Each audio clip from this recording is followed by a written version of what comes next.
বলছেন সিপি বিনীত গোয়েল তারও পদত্যাগ চাইছে। এই পদত্যাগগুলো হলে আপনাদের নিরাপত্তার দাবিটা কি সুরক্ষিত হবে বলে আপনারা মনে করেন?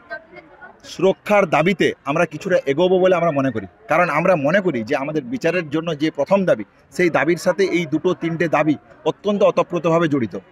কারণ কেন এফআইআর করা হলো না, কেন ওই কর্ডন করা হলো না, এই কেন এসআইডি তদন্তে তথ্য প্রমাণের লোপাট আছে, সন্দীপ ঘোষ স্যারের এগেনস্টে যেসব অভিযোগগুলো ছিল সেই অভিযোগগুলোকে কেন এর আগে দেখা হলো না, তাহলে এই দায়িত্ব তো তাদের উপর বর্তায়। তাহলে এই দায়িত্ব যদি তাদের উপর বর্তায়, তাহলে আমরা যে দাবি রেখেছি যে এদের সাসপেনশন এবং রেজিগনেশন, সেটা কেন করা হবে না?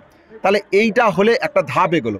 তৃতীয়ত, এর পরবর্তীকালেও আমরা বলেছি যে কলেজ এবং ক্যাম্পাসের বিরুদ্ধে জায়গাতে যদি আমাদেরকে পরবর্তীকালে সুষ্ঠু স্বাভাবিক কাজ করতে হয়, সেই জন্য আমরা দুটো জায়গা পরিষ্কার পয়েন্ট রেখেছি, যেটা হচ্ছে আমাদের সেফটি সিকিউরিটির প্রশ্ন এবং কলেজের ভিতরে গণতান্ত্রিক পরিবেশ তৈরি করা।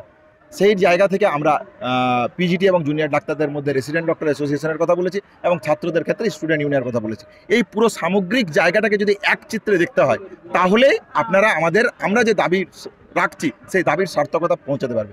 সেই জায়গা থেকে আজকের প্রেস কনফারেন্সের মধ্য দিয়ে এই বার্তা দিতে চাইছি যে আপনারা আমাদের এই দাবির একটা টোটাল জাস্টিসের পয়েন্টে ওতপ্রোতভাবে জড়িত আছে, তাহলে আমাদেরকে আলোচনার জায়গা দিন, আমাদেরকে আমাদের দাবিটা রাখতে দিন, তাহলে আপনারা বুঝতে পারবেন যে কেন আমরা চাইছি। আমার মনে হয় রাজ্য প্রশাসনের কর্তা ব্যক্তিদের কাছে এই ধারণা অত্যন্ত পরিষ্কার, ফলে আমরা আলোচনায় বসতে চাইছি। এটা আমরা যেমন এই প্রেস কনফারেন্সের পক্ষ থেকে জানালাম, তাদের দিক থেকে সদর্থক এবং সদুত্তর যদি আসে, তাহলে হয়তো একটা ফলপ্রসূ জায়গা আসলে। বলছি, কতজন চিকিৎসককে প্রেরণ করতে যান যদি ফার্দার ইনফরমেশন আবার আসে? এই যে মেল চালাচালি আমরা তো অফিসিয়াল মেলে লিখে দিয়েছি 30 জন। এই কপিটা আপনাদের কাছে যখন চলে আসবে আপনারা দেখাবেন। এই নিয়ে তো 10 নম্বর লিফটটা যে চলছে, আপনারা কি জানতেন? 10 নম্বর লিফট আরজি করে 10 নম্বর লিফট চলছে, সুইচ টিপলে আপনারা জানতেন না? 10 নম্বর লিফট বলতে যদি আপনি কোন লিফটের কথা, সেমিনার রুমের সামনে একদম লিফটটা, ওই লিফট 10টা থেকে 4টে 5টা অবধি ওপেন থাকতো, এটাই ছিল নর্মাল ডেকোরাম।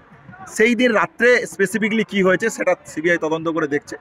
বারবার তো বলছি, এই যে ঘটনাগুলো আসছে, শুধু এই আগের যে অভিযোগগুলো বললাম প্লাস এই যে অভিযোগগুলো উঠে আসছে, এইগুলো দেখার জন্যই তো সিবিআই ইনভেস্টিগেশন চলছে। তাহলে অতি দ্রুততার সাথে সিবিআই যদি এই কাজগুলো না করে, তাহলে এই জাস্টিসের প্রশ্নে যে জায়গাগুলো আসছে, আমরা তো বারবার বলছি যে সুপ্রিম কোর্টের এই ঘটনার পরেও আমরা বলছি যে পার্ক স্ট্রিট যেমন বিচার পায়নি, কামদুনি যেমন বিচার পায়নি, হাতরাস যেমন বিচার পায়নি, উন্নাও যেমন বিচার পায়নি, আমাদের একটা জায়গায় মনে হচ্ছে এই বিচার যত বিলম্বিত হবে, যত দেরি হবে, তাহলে বিচারের প্রশ্নের গ্যাপটা আরও বাড়তে থাকবে। আমরা সেই জন্যই বলছি যে তথ্য প্রমাণের দিকে উঠে আসছে, সেইগুলোকে নিয়ে সদর্থক ভূমিকা যদি না নেওয়া হয়, তাহলে এই জায়গাটা সাধারণ মানুষের মনের যে বিচার না পাওয়ার যে যন্ত্রণা আছে, সেই ক্ষোভটা আরও বাড়বে। তাহলে সেই জায়গা থেকে অতি দ্রুততার সাথে আমাদের যে লেজিটিমেট ডিমান্ড আছে রাজ্য প্রশাসনের কাছে আমরা বুঝতে চাই, এবং সিবিআই যে তদন্ত প্রক্রিয়া চলছে সুপ্রিম কোর্টের অবজারভেশনে, তাতে অতি দ্রুততার সাথে কিছু সুস্পষ্ট পদক্ষেপ আসতে হবে। আপনারা ওপেন ডোর করবেন 30 জন গিয়ে লাইভ টেলিকাস্টের মাধ্যমে 30 জনের মাধ্যমে আমাদের যে দাবি দেওয়া আছে সেটা আমরা জানাবো। তারপর সেই দিক থেকে যা রিপ্লাই আসবে সেই অনুযায়ী আন্দোলনের গতি প্রকৃতি নির্ধারিত হবে। কোনো রাগঢাক নয়, সরাসরি সম্পর্ক। অবশ্যই। আমরা কথা বলছিলাম ডাক্তার অনিকেত মাহাতো, তিনি তাদের যে দাবিগুলোর কাছে সেই দাবি